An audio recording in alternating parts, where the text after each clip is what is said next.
Okay, imagine this. You wake up one morning, grab your coffee, and go to use ChatGPT, but it's gone.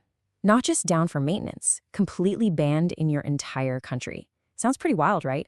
Well, on March 31st, 2023, that's exactly what happened in Italy. So let's unpack how one country's really bold move ended up forcing a massive global conversation about AI and, our personal data. I mean, just like that, an entire nation, we're talking over 60 million people, was completely cut off from the world's most popular AI. Students trying to do homework, professionals on a deadline, developers building new stuff, everyone. The impact was just massive, and it happened overnight. And of course, it kicked off this huge global debate about AI and privacy. So the big question is, how did we even get here? I mean, what could possibly make a major Western country just ban ChatGPT, a tool that millions of people were using every single day? It sounds pretty extreme. So let's rewind the tape and see exactly what led to this. All right, to really get this, we've got to go back to early 2023. ChatGPT was absolutely exploding. It was everywhere. But behind all that hype, these serious concerns about data privacy were really starting to bubble up, especially in Europe where they have super strict data laws. And then one specific thing happened that just pushed it all right over the edge. And here it is, the final trigger. It all came to a head on March 20th. That's the day OpenAI admitted to a data breach, a breach that exposed some people's private conversations and even their payment info. Suddenly, this wasn't some abstract what-if privacy risk anymore. Nope, this was a real, tangible failure. And for the regulators in Italy, yeah, that was the last straw. So this brings us to the main character in this whole drama, the Garante. Now, the Garante is basically Italy's official data protection watchdog. It's their job to enforce Europe's super important privacy law, the GDPR. You've probably heard of it. It's the law that gives people more control over their own data. So, armed with the news of this data breach, they decided it was time to act. And they didn't hold back. Now, it's really important to understand that the Garante didn't just ban ChatGPT on a whim. Not at all. They came out with a list of 4 very specific ways they believed it violated GDPR. So this wasn't just about that recent data breach. It was about the fundamental way the whole service was built and operated.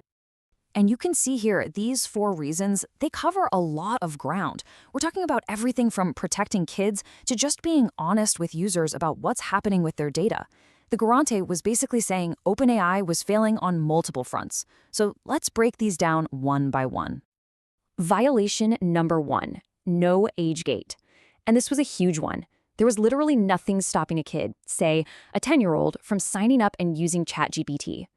This meant they could be exposed to all sorts of inappropriate stuff, and they were having their data collected illegally without their parents' permission. Under GDPR, that is a massive, massive red flag. Okay, second violation, no legal basis. So under European law, a company can't just collect your data for no reason. You have to have a clear legal justification for it. And the Garante basically said OpenAI couldn't justify its mass collection and storage of personal data that it was using to train the chatbot. Their message was really simple. Hey, you're scraping up everyone's data and you haven't actually proven you have the legal right to do that. And this quote right here from the official order shows you they were absolutely not messing around. They ordered an immediate stop to all data processing for Italian users. And then they dropped the hammer.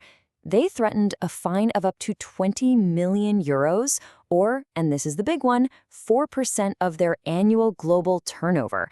We're talking potentially billions of dollars. The message could not have been clearer. Fix this or pay up. So that kicked off this incredibly high-stakes 28-day race against the clock. Think about it. 60 million users were locked out, and this absolutely massive, potentially crippling fine was hanging over their heads. OpenAI had to scramble, like frantically, to address every single one of the Gavante's demands. The clock was definitely ticking. And the speed of all this is just incredible when you look at it on a timeline. The data breach happens on March 20th. Just 11 days later, boom, ChatGPT is banned in Italy. And then, only 28 days after that, after this mad dash by OpenAI, access is restored. It was a complete whirlwind of a month for AI regulation. So what did OpenAI actually do to get back in Italy's good graces? Well, they made some pretty dramatic changes. You can see the before and after here. They went from having no age gate at all to putting in a real age verification system. That vague privacy policy, they replaced it with one that's much clearer and easier to understand.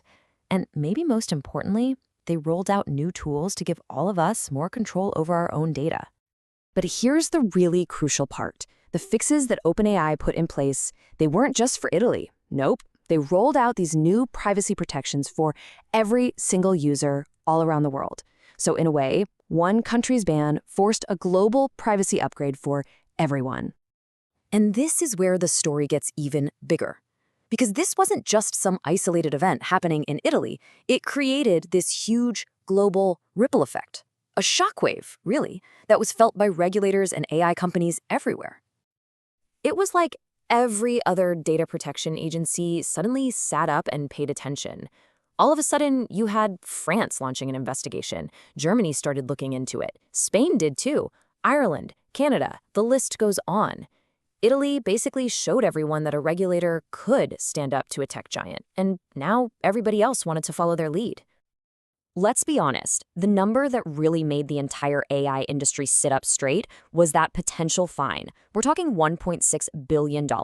That's not a slap on the wrist. That is an existential threat to a company. That number sent a crystal clear message. Ignoring these privacy laws could have absolutely devastating consequences for your business.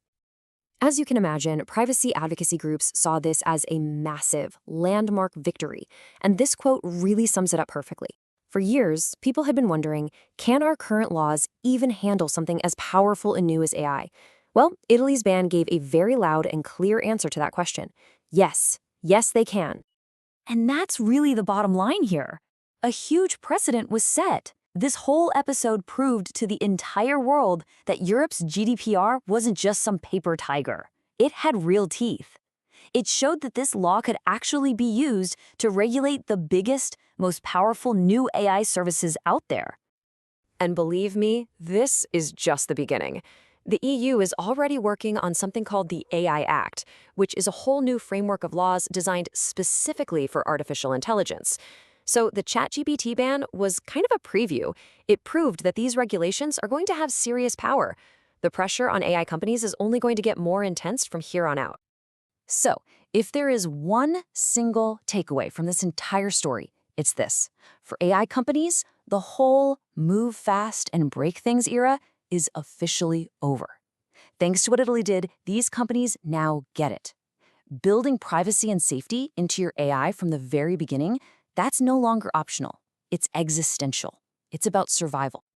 And all of this leaves us with a really big, fundamental question, not just for AI, but for the future of all technology. As these tools get more and more powerful, we have to figure out this balancing act.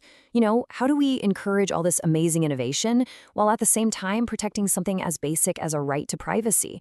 It's a tough one. Where do you think we should draw that line?